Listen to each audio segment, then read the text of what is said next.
Folks, hello and welcome to Tavern Chat. I'm your host, Eric Tenkar, your bartender in the OSR, your main proprietor at the Tenkar's Tavern blog. There's a link on the bottom of the screen. It goes to Cyberpunk Red in 2020 bundle over at Humble Bundle. There's also, by the way, a Paranoia 25th anniversary bundle going on over there too. But anyhow, go to tenkars-tavern.game/red. It'll take you to the Cyberpunk bundle, and if you happen to snag that or another bundle, you put a few coins in the tavern's coffers. That's what we do. Affiliate links. We don't do paid advertising. We don't do sponsorships. I know YouTube runs commercials. It makes us about, I don't know, $3-4 a day. Not 34, $3 or $4 a day. So if you really want to help and get something for yourself, shop at Humble Bundle. It's a good deal. So, why do I have an N World link up on the screen? And it is an N World link. Let me just show you that. The N World, the rise and fall of Evil Genius Games. Now, I don't know if you all remember Evil Genius Games from their Kickstarter, I think in 2022. It had Kong, Rambo, I think Highlander, had all these movie IPs. And it was basically a 5e reworking of D20 Modern. And it was pretty successful. This company it still exists. They have venture capitalism as backers, don't ask. Already you know it's not going to go well. But in any case, this is a company that, for many reasons, raised a decent amount of money and did what we often see when it comes to companies in the RPG verse that come into cash. They hire tons of staff. So they hired somewhere between 25 and 30 staff summer of 2023 to start producing all this stuff, all of these planned games, and they had a contract for Rebel Moon, which they then lost because apparently they were showing stuff at gaming conventions that they weren't authorized to show off. Be that as it may, they spent all this money hiring employees, and then like 3 months later, they could not pay them. Couldn't pay them. Asked people to take a pay cut, pay deferral, and then people started leaving the company. And now the company's at around 6 people. There's a lot of stuff involved in this. And I am going to look at just a little bit of this. I'm going to link the article. I'm going to pin it in the, as a pinned comment. I'm going to link it in the details of this video. You should read it. And it's got over 20, almost 24 pages of comments, and you should read them. So, we're going to read this whole thing. It's very interesting. It talks about blockchain because they were going to do this Web 3.0 shit and do NFTs, but then they weren't going to do NFTs. But you were going to get like a magical weapon in a game, and then like you were the only one that had that exact weapon because you bought the NFT or the blockchain for it. They had a lot of plans on how to monetize this stuff. Now, a lot of those plans went south. But Morris over at Emerald did a great job with this article. It's one of the best articles Morris has done to date. Great investigation. Not just good investigation. It is well presented. It is well organized. He crossed his T's and dotted his I's. So, what am I going to show you out of this article? I'm not going to read the whole article at all. I want to get to the difficult work environment aspect because nobody should have to work under these conditions. And people in this industry do so. We saw it over at Paizo, right? The idea is that you're going to make a paycheck working in the industry, the hobby that you enjoy, and doing so means you will take abuse.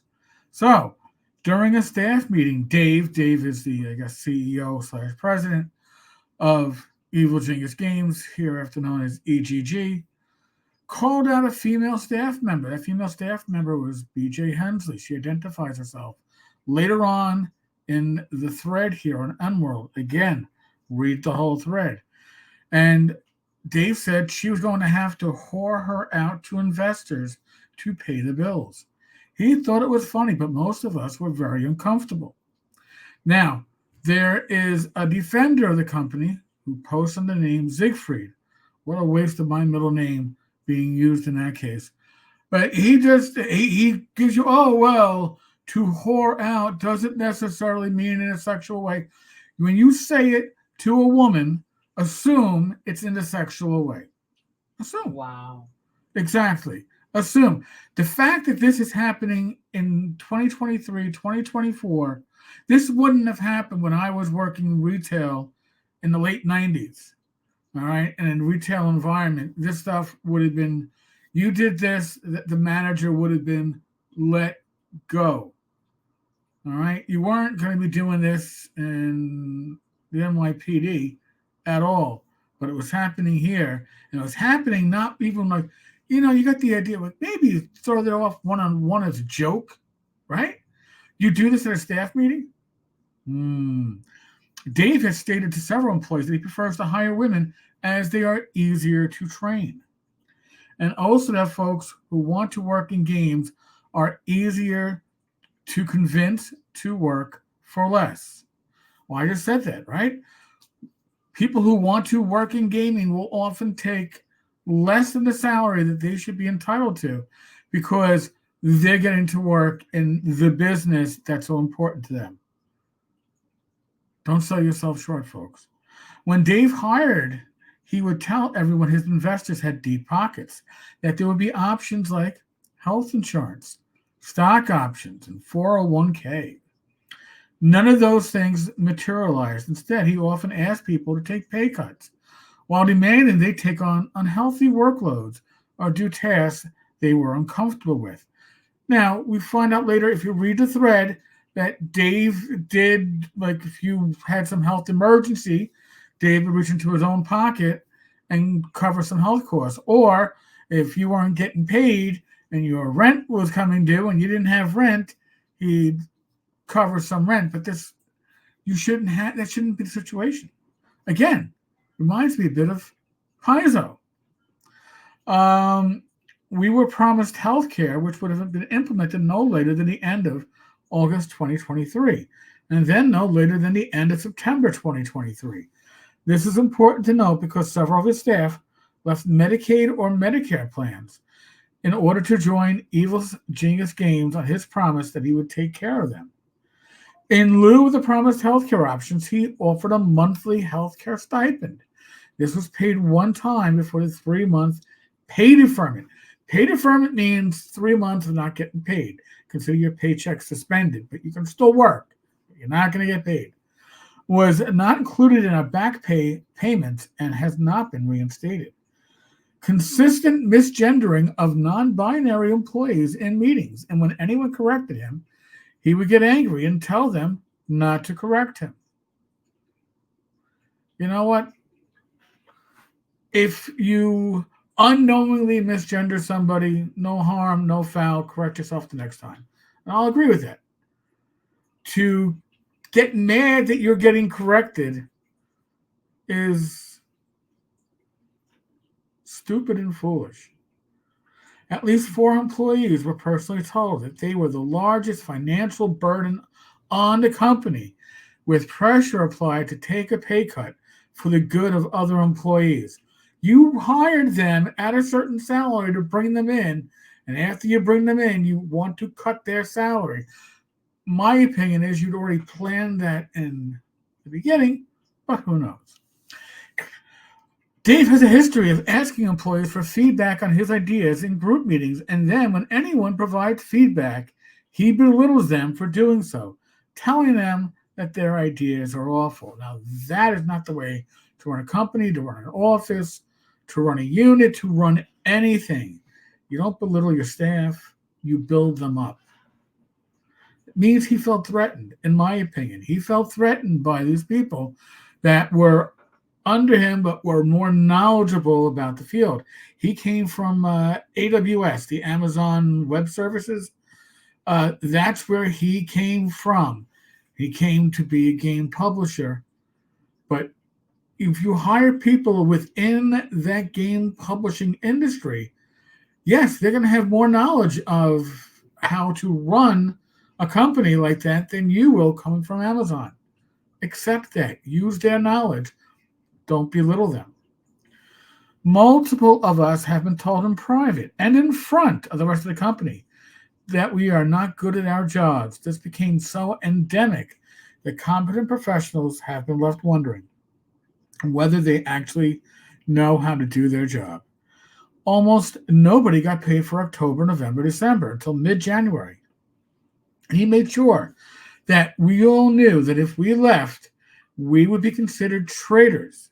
Wow. That word sounds familiar. That is some toxic environment. Ain't it? Yeah. And risk not receiving our back pay. During this time, he was also spending on conventions and free RPG day, etc., rather than pay employees. They need the Coalition for Human Rights in there. They need something. Yeah. He repeatedly tried to manipulate me to work more by saying, if this goes on, I will have to replace you. And I don't want to do that. In a meeting, he told me, what happened to you? You used to work weekends and all hours, and now you are slacking. Slacking when you weren't getting paid for 3 months. Go figure that one out. That is some raggedy ass business there. When I told Dave that I was struggling with a huge workload and needed help, as I was working up to 15-hour days to try to deliver, he suggested I work weekends to reduce my hours per day. He also followed up by telling another employee that I was bad at my job because it was taking me so long to do things. In a one-on-one, Dave told me to completely change my priority task to a new project he wanted me to work on.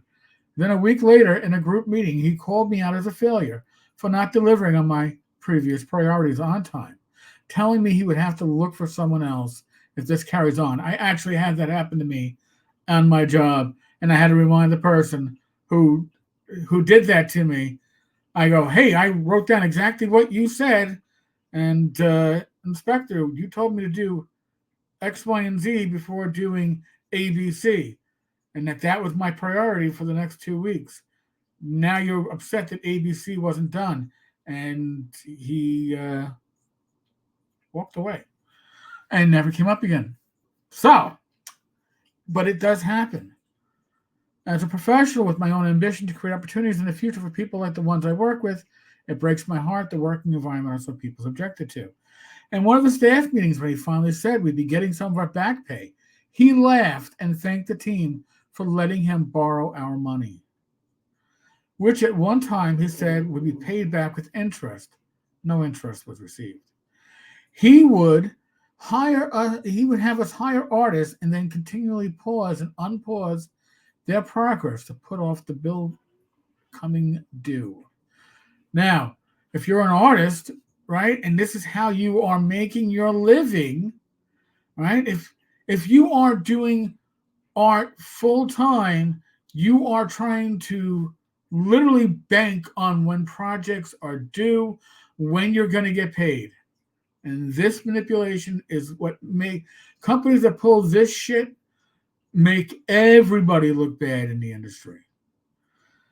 He reached out for con volunteers, and when a woman applied, I told her he didn't have room for her because she was female. He made the entire staff stay in a meeting. No one could leave until each had gone to drive-through RPG and given his book's ratings. When some people made objections to the morality of this, they were told it was a requirement of the job. We call that what? Ballot stuffing, right? Vote rigging. Review fraud. Yeah, no, this is bullshit. Really bullshit. Dave is a fan of sexist properties and tropes. His staff frequently tried to catch things before they were public. But you have to look no further than a manipulator class in the core book to see how it still leaked through. threatening people's jobs by contacting other employees and insinuating it was their job to get them in line before he had to fire them. This is all the reasons why you would not want to work in this industry. Again, I consider myself blessed. I can do content, whether it is on YouTube, on my blog, whether I work on a zine, whether I get Continual Light out finally as a second edition, and this isn't how I make my money. This isn't how I put food on the table and pay rent. For people who have to put food on the table, pay rent, pay health expenses, pay their car payments, their car insurance, and utilities, this man, from what we can see, and read the rest of this article, because there's so much more to it, and read the comments, fuck people over. And I don't believe that they even see that they did so. There's a lot more I can cover on this, including this Web 3.0 back and forth, where he was saying one thing at investor meetings and online, and another thing with his employees, because apparently a lot of the employees left because of this Web 3.0 deal where, hey, your special sword in game, only you own that particular multiverse version of that sword because you paid $10 for it or some shit like that. I'll cover that with a later one. Again, educate yourself. Read this thread. Draw your own conclusions. Morris did a great job coming across as a mostly neutral investigator, but you can see that he certainly has empathy for the employees of Evil Genius Games. But read the comments. The comments say so much more, especially when it's people that were involved in the company. What an appropriate name. Egg? Oh, Evil Genius. There's the head Evil Genius right there. Evil Genius Games. Evil certainly might fit.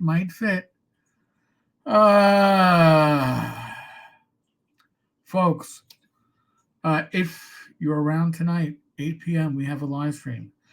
In addition to our regular stuff, what we do every time on Gamers Health, this time, Rach is going to give you some ways on dealing with drug overdoses. She's going to basically give a lesson on the proper use of Narcan.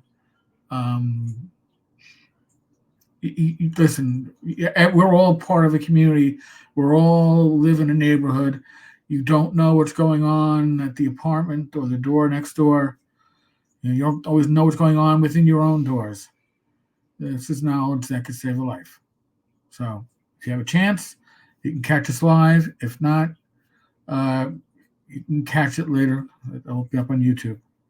All right, folks. On that note, be safe, be well. God bless. Roll those dice. Roll them well. I'll catch you all later on tonight. Be good.